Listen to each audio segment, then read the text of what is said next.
Hey, what is up guys, I am Rahul and today I'm back with 5 tips for the Recon class. Now let's get straight onto it with the first tip, which is going to be actually Recon. Now Recon is kind of like reconnaissance, like you helping out your teammates, and the great thing about the Recon class is they've got lots of gadgets which can help with this. Now the gadgets which are really good for Recon are tugs, motion sensor and the MAV. Now all of these are really great for spotting enemies. The MAV is a little like remote control helicopter thing which you can fly around and tag up enemies. The motion sensor is like a motion sensor ball you can throw into a room and then it'll like bleep for a couple seconds and tell you where the enemies are on your minimap. And finally the tugs is a little like thing you place down, and with it it'll show a vicinity, and within that vicinity it'll mark the enemies on your minimap. So it's really great for knowing where your enemies are. If you're sniping for instance in like some high mountain somewhere, you can put down like your tugs and then it'll tell if any enemies are trying to creep up and take you out. Now my second tip is to do with the laser designation. Now most of the engineers, rockets and stuff have missiles that can lock on through laser designation. So with your Recon kit you can use your PLD or your SOFLAM to paint the enemy targets with your lasers. So just lock onto them, for instance helicopters and stuff, and then you'll see your little lock on happening. You just stick onto them and basically then it means that the engineers can fire their rockets and take down the choppers or tanks, whatever you locked onto. And the great thing about that is you do in fact get lots of points for it. Now the PLD you actually have to use yourself, like aim in and stuff. The good thing about the PLD is it can help with long range sniping, but the SOFLAM is better if you do want to get those laser designated kills, as you can just place it down and it'll do all the work for you. You can remotely control it yourself, but on the whole it does it for you. Now my third tip is to do with the actual sniping itself. Now the sniper rifles are available to the Recon class and they're just the most devastating firearms in the game, because they can get those one shot headshot kills really easily, and the 2-shot body kills, or even 1-shot body kill if the enemy is already damaged. Now the sniper rifles you do get are bolt action snipers, so these are the really high caliber rifles, but they are the DMRs available because they are the single shot ones which you can get through like leveling up your Recon kit.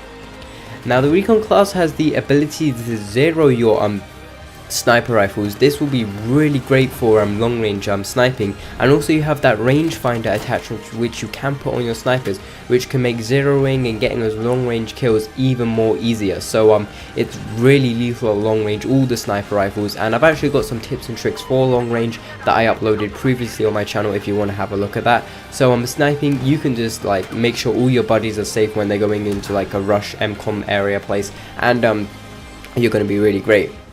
Now also you do have claymores and stuff, so you can cover your position if you're feeling a bit scared that someone will jump up behind you, so claymores can save you from that. Now my fourth tip is about C4 destruction. Now C4, we're really glad to have it back in the Recon kit, and it's really great. You do still get it in the support kit, but mainly it is in the Recon kit as it is the first thing you do unlock. Now I would recommend always having always having C4 equipped, because you can just take out tanks, boats, anything you want. C4 is just really great.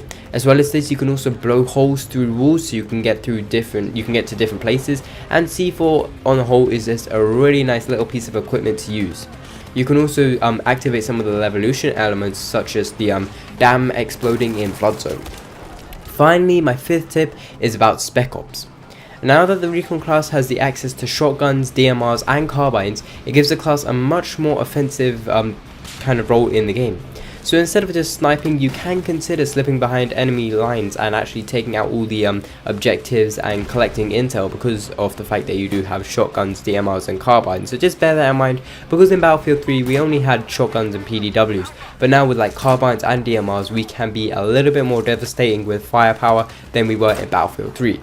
So anyway guys, these would be my 5 tips for the Recon kit. That series I was talking about, Battlefield for Beginners, I'm not going to be carrying it on because I don't really like the idea of it. But these 5 tips or 4 tips or however many tips I'm going to be doing, these are going to be carrying on. The next one will be with the support kit. Actually it won't be. I think I'm going to be doing game modes, then going on to support kit and maybe vehicles and stuff. But I think I'm leaving the support kit for some time, because I haven't actually had that much game time with it. So I want to play it just to get to grips with it, to get you guys some good tips. So anyway guys, I've been Rahul, hopefully you've enjoyed this video, and I'll see you on the battlefield.